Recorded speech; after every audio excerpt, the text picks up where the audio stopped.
Hey everybody, this is Brett Lewis with L4 Group, and today we're going to be talking about energy. And I have a expert in the field. His name is Steve Oler, and he's with the Energy Experts. And well, first off, how are you, Steve? Good, thanks, Brett. Thanks for having me today. Yeah, thanks for being here. And we're going to be talking about heating and fuel. It is we're about to enter the summer season, but I figured let's go ahead and talk about it. And I know towards the end of summer, people start thinking about heating, so I want to get that information out there in advance. So first off, before we get into some of the questions, can you give our viewers just a little bit of a background about the Energy Experts and what you guys do? Certainly, we're a family-owned business. I'm the third generation owner. My grandfather started it in 1948, primarily as a heating oil delivery company.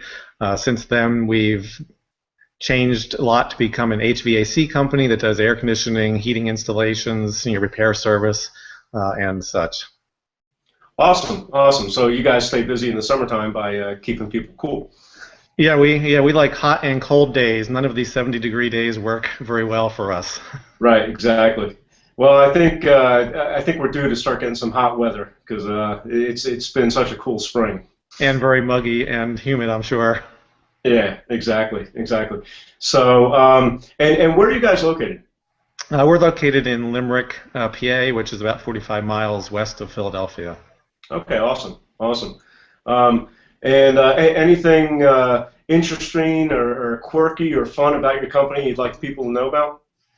I guess, I enjoy putting videos together, so we do have a pretty extensive YouTube channel. You can find that at Olert Comfort on YouTube. So one of the quirky things is that Olert Brothers, we use a lot of soybean oil blended with our heating oil to make bioheat, which is much cleaner burning, friendlier to the environment, and also an American product. So I have two videos right now that show me being sprayed by 50 to 100 gallons of soybean oil in the video. So it's definitely fun to watch. It's something I do every year. I try and do a new video getting sprayed by soybean oil each year just to show that it's environmentally friendly.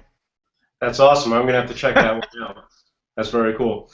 So speaking of that, can you talk a little bit about oil versus gas and the impact it has on the environment? How they burn comparatively. And just touch on that topic. Certainly. I mean, a lot of people have thought over the last several decades that natural gas is the modern fuel and that it burns cleaner, and at some points in time that was true. Of course, heating oil has also been making great strides in becoming more efficient and cleaner burning. For example, if you burn bioheat, which we sell, a combination of soybean oil and traditional heating oil, and you use ultra-low sulfur heating oil, which is a new product that legislative law has been passed in states that require that. So if you burn ultra-low sulfur heating oil and bioheat, it's actually cleaner burning as far as emissions goes than natural gas. So just in the next year, New York State and New Jersey are requiring the ultra-low sulfur heating oil, and Pennsylvania will be following up hopefully in the near future. So that is a cleaner burning fuel than natural gas. Oh, that's very interesting. Yeah, because I mean, I've always thought gas is a cleaner burn, but as I started doing more of these videos, I'm learning very quickly that that's not necessarily the case. And certainly, with the environment, not only the cleaner burning, but people talk about the environment with global warming and changing in climate and all of those thoughts and ideas. So methane is what leaks from natural gas pipelines, and they've found methane to be about 10 times worse than CO2 or carbon dioxide for the atmosphere and the greenhouse effect. So you've seen over the last several years where pipeline infrastructure for natural gas is, it's getting very old at this point, so there's obviously been some unfortunate explosions, in cities and towns where when it blows up, entire block, is blown up, and that's just a result of old infrastructure with the natural gas piping. And they do have, helicopters that fly over the pipeline, and you can see the dead, grass in areas where methane is actively leaking, out of the pipes. And again, methane is a big problem for greenhouse gases. Yeah, that's amazing, and I guess that's one of the big differences from a safety perspective. I guess you're not going to have a oil explosion from a leak in a pipe. Right. Yeah. One of the things, in the oil or heating oil industry, you can always show people that if you drop a lit match into heating oil, it's just going to go out because the heating oil needs to be atomized into a fine mist actually to combust. So, obviously, if you have a problem with a heating oil appliance, it's not going to explode. It may cause some smoke, but that's not really that much danger to your house. Yeah, yeah, I know. Just near me in Allentown, they had a gas explosion, took out a couple buildings. I mean, pretty devastating. Right. Yeah, I remember seeing that on the news. Yeah. So now, what about your prediction for this coming winter as far as pricing goes for the 2014-2015 heating season? What do you see going on there? Yeah, mostly, I'm always listening to, the experts as well as the general public is, of course, this is a daily business for myself, so I hear a lot more of it. But the natural gas prices, this last winter did spike up pretty dramatically on a percentage basis, and they're also predicting again that natural gas is going to continue to increase. This last winter, there were some problems with supply and demand with natural gas, so obviously when that happens, prices get pushed up, and there were kind of some brownouts in areas where the natural gas wasn't supplied enough, so the houses were not really being supplied with enough pressure for their appliances, so you can have your appliances, the pilots going out or not working properly. Um, so, again, this recently natural gas has been less expensive than heating oil, but typically there are swings in pricing between commodities like natural gas and heating oil products. For decades, natural gas was more expensive than heating oil. The last couple of years, the opposite has been true, but we again expect that there will be another swing that natural gas may be more expensive at some point. Interesting, interesting. So if somebody's considering making a switch from oil to natural gas as a heat source, what are some of the things that they should take in consideration to be able to make a good educated decision on that? Well, number one is that again, natural gas may not always be less expensive, so it's kind of a shame to switch to another fuel source to in a couple of years be paying more for that fuel source. So number one, we always tell our customers insulation is the best thing to do because if you can invest money in your house for insulating your house, whether it's attic insulation is a real important one, followed by windows and doors, but no matter what fuel you are using as little of it as possible when you invest in insulating your home. So with both fuel sources, that's what the government has said for many years that they recommend the insulation to the house. Sure, sure. Now, and one question I always love to ask, people who are in the industry, is a lot of times people don't ask certain questions, just not because, well, I guess really the reason why is they don't know better to ask the questions that they should be asking just because they don't know about it. So Right. is there, when it comes to heating, are there certain things that a consumer should be aware of to be able to make some informed decisions?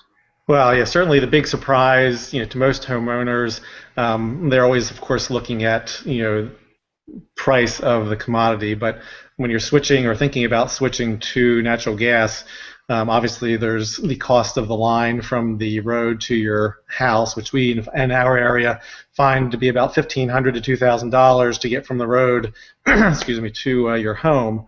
And then, of course, you have the appliance itself for the natural gas heater, and then a lot of times you have to have a chimney liner as well added to that, which in our area again is around $2,000 for a chimney liner. So you could have $4,000 on average for the chimney and the line plus the appliance. So again, in our area, you're probably pushing $11,000 to $12,000 to switch to a fuel which may be more expensive in a few years. So that's not the best idea to recoup your investment. Yeah, exactly. And also to circle back on the environmental side of it too. I mean, it's years ago, I guess the thought gas because it's more environmentally friendly, but that's not necessarily the case based on what you were saying earlier. Right. Yeah, that is certainly true. So yeah, it's important. A lot of things that consumers should know about. Awesome. One last question I'll just throw in. It's something that came to my mind. When someone is looking to have they move in an area, they need to get an oil delivery company, or they need to get their heating system serviced, or in your case, their air conditioning system in the summertime. What are some good tips that you would advise people to adhere to when they're looking for that good company to work with? Well, certainly we like to see people looking for a local owned company, especially with HVAC and heating oil deliveries. It's important to have someone that's nearby in your local area that can get to you on a timely basis, especially in the winter when you may be having an out of heat situation. We like to see certainly local family owned companies involved with that, since that's there's a lot more attention paid to the customer than large, obviously, conglomerates. And we like to see the company's been in business for a good amount of years. Certainly, if they've been in business for more than 10 years, there's a good chance they're going to be there to serve you in the future. Especially, you have a service plan. We like to see people have service plans for their heating equipment, so they're being seen on an annual basis, which makes your system operate more efficiently, and you're most likely not going to have a breakdown if it's been seen before the heating season. Exactly, exactly. Those are great points. So, all right, awesome. Well, I want to keep this interview kind of on the short side. So I want to say, first off, thank you for taking the time out of your busy schedule to sit down and talk energy. And also, if you, you can take this opportunity to just let us know, how people can get a hold of you if they're in your area and they're looking for service. If you want to give everybody your company phone number, your web address, and where you're located again. And certainly, we're located in Limerick, PA. You can find us at www.theenergyexperts.com or do a Google search on Oler Brothers. Check out our YouTube channel at Alert Comfort. Check out those interesting videos with the soybean spraying going on. That's a lot of fun to watch. And I also put together a polar vortex video from this last winter when the polar vortex was, hammering the East Coast. Oh, that's awesome. That's awesome. I'm definitely going to go check those out, and I'll shoot you an email afterwards. Okay. Right, watch them. So good stuff again. So again, just thank you for taking the time out to talk about these topics with us, and I look forward to talking to you again in the near future. Yep, certainly, Brett. Thank you. All right, take care.